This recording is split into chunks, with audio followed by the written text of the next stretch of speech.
Yun, what's up guys? Ito talaga yung biglaang outing. Alas 2 na kami nakaalis nito. Guys, at yan guys, ito pala yung Isla Pandang guys. Tingnan nyo naman sa hindi pa nakapunta. Sobrang ganda nito. Nasubukan namin magpaalam dito guys, pero di tayo pinayagan yan. Naayos pa kasi yung isla guys, kaya bawal pa talaga sa harap. Haba. Kadudog yan. Oh guys, sobrang ganda dito. Yan si Kamaster Jacob kasama natin. Si Lupin guys. Yan syempre kasama rin natin si Lupin Enero. Tapos yung isa si Biyahe Nepe. Para payagan kami dito. Ang liit ng kasama ko guys, ako lang yung malaki. Joke lang guys, ako pala yung pinakamaliit.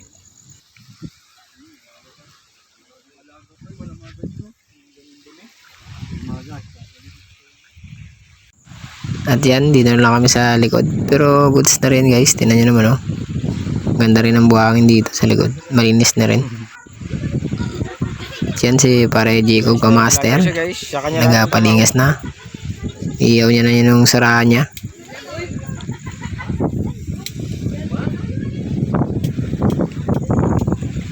Yan, tingnan natin yung pinagmamalaki ni Ate Joy na sinigang. Oh guys, sariwang sariwa. Mukhang masarap.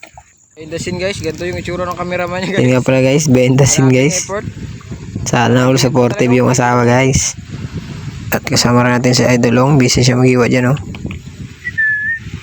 Ay, dito tayo sa ano ngayon guys, Isla Pandang. Sabi guys oh. Isang vlogger doon Yan yung mga girlfriend, supportive. interview niya kaso. Shout out sa'yo Ate Joy. At buti na lang talaga, maganda yung panahon niyan guys. May bagyo pa nung time na yan ha. At yan, mukhang luto na yung sinigang. Ito.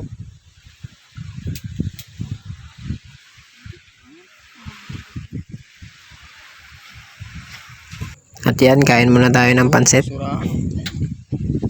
Kasama din guys.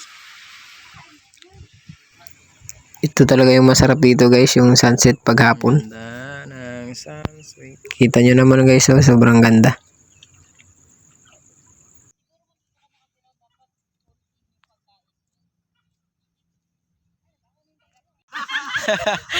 Dah, kalaki pala yung Kamaster. Wow. At yan, nakadali pala si Kamaster Jacob ng talakitok dyan. Kalupit mo talaga. Tatlo sana? Tatlo sana to, bye.